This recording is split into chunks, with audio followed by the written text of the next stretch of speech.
You've likely been through this before.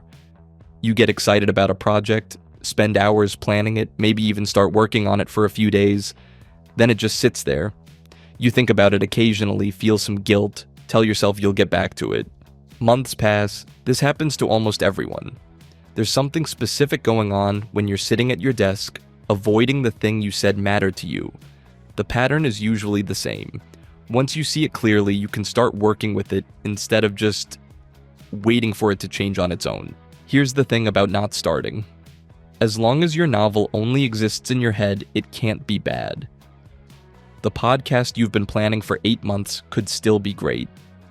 That business idea hasn't failed yet because you haven't tested it. The second you actually make it, once it's real and someone can look at it, suddenly it can be evaluated. And it might not be good. People prefer keeping the work in the imagining stage because at least there it stays intact. Your brain is running a calculation. What do I lose if this turns out badly?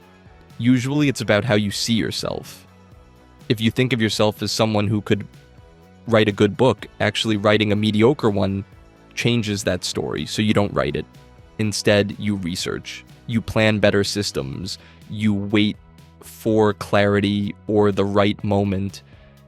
All of this feels like progress because you're thinking about the project, but thinking about work and doing work are not the same thing.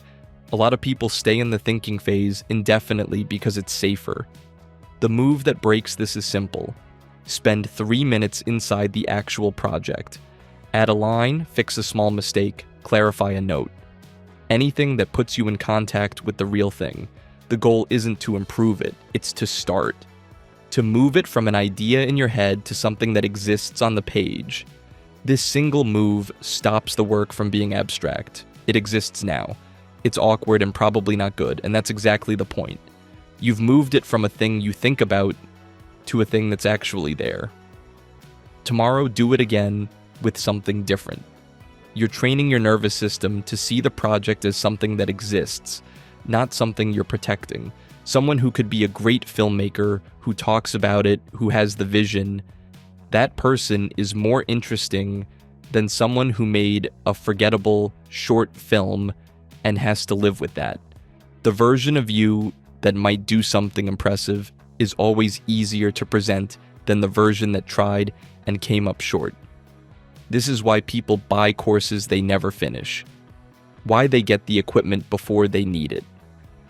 A guitar sitting in the corner represents a future version of you. Actually playing it badly for 6 months just reminds you of where you are right now.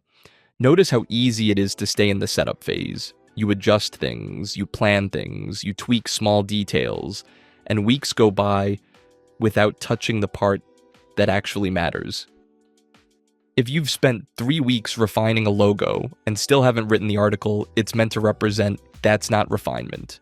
That's avoiding the part where you have to produce something real. Setup feels safer than the work itself.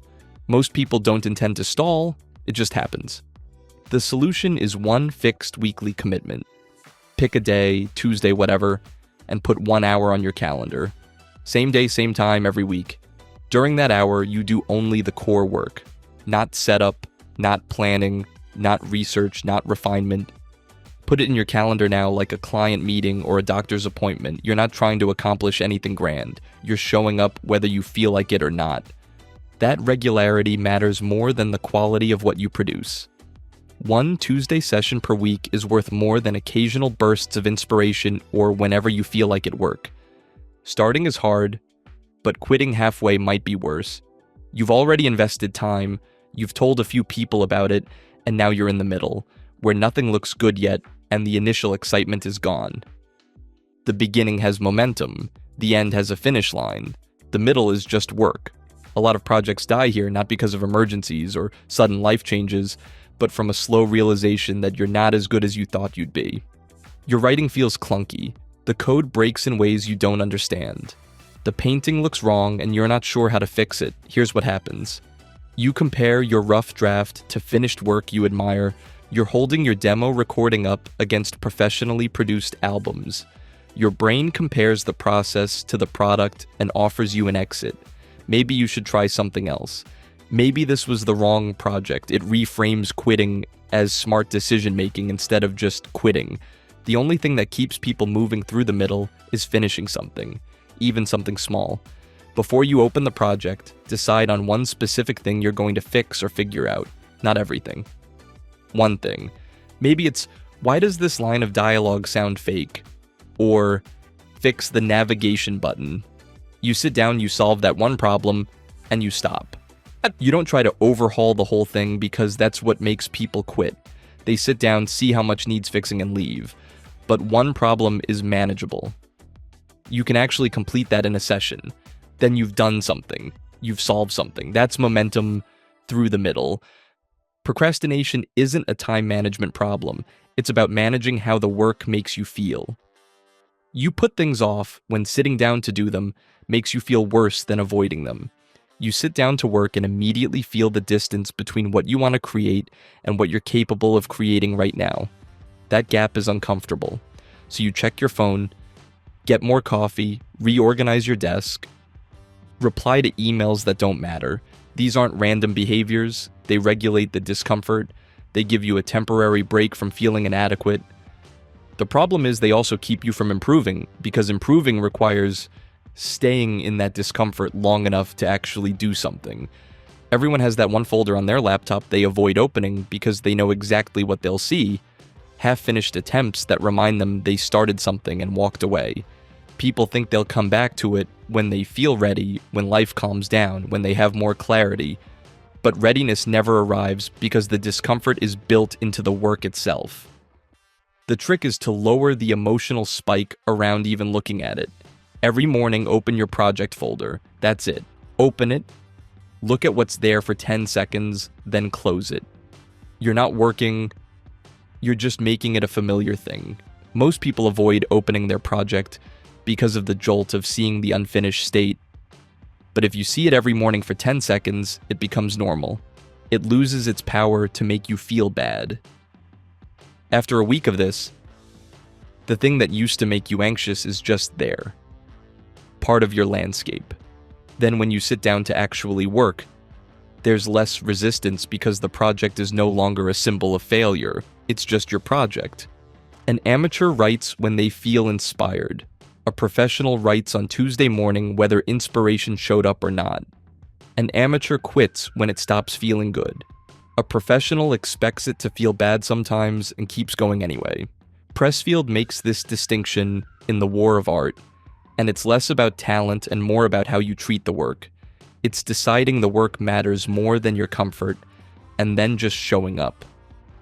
You see this in anyone who's actually finished something difficult. They didn't wait for the perfect emotional state. They didn't only work on good days.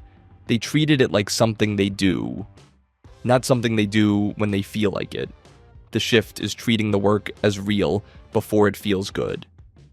The one move that changes this is giving yourself permission to make the worst reasonable version on purpose, not someday, right now. In this session, you're going to create the bad version, the rough draft, the early demo, the version that's honest about where you are. You're not trying to nail it. You're not trying to be good. You're trying to finish the bad version, so there's something to actually build on. Most people get stuck trying to make the first version acceptable, which means they never get a second version. But the bad version exists. You've made it. Now you have something to work with. Now you can improve it. That's how people who actually finish things work. They finish the bad version first. There are people who have the same novel idea they mentioned 5 years ago. They still talk about it at dinners. They know the themes, the structure, even some of the scenes. But they never sit down and write it, because the book in their head is too important to risk. Once you write it, you have to deal with what it actually is. They keep the potential intact by never testing it. Then there's the version where someone keeps restarting. Every few months, they discover a new approach, a better framework, a different angle. They abandon the previous work because it doesn't match where they're going now. On the surface, this looks like growth. Usually it's just a way to stay in the comfortable opening stretch and avoid the middle, where the work gets messy.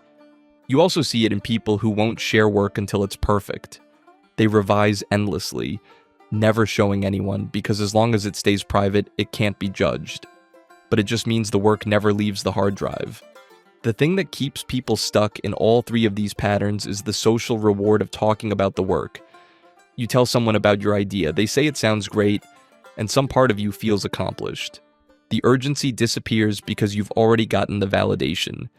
The fix is simple. Don't tell anyone about your project until after you've had 5 actual work sessions. Not 5 days, 5 sessions. Keep it quiet, work 5 times. Then if you want to tell someone, you're coming to them with actual progress, not a promise. The work stays yours until it's real enough to exist outside your head. You now have 5 separate tools, and they work as a sequence. Start with the 3-minute activation to cross from imaginary to real. Then establish your Tuesday rule, 1 weekly block where you do only core work. During those sessions, use the 1 problem per session method to make progress through the messy middle. In between, use the 10-second exposure habit to lower the emotional resistance to even looking at your project. And remember to finish the bad version first. Don't wait for inspiration. Don't wait for perfect circumstances. Do that and keep the no announcement policy until 5 sessions are done. Pick one of these to start with. Put it on your calendar, then show up. The people who finish things show up to the work they've scheduled, whether they feel like it or not.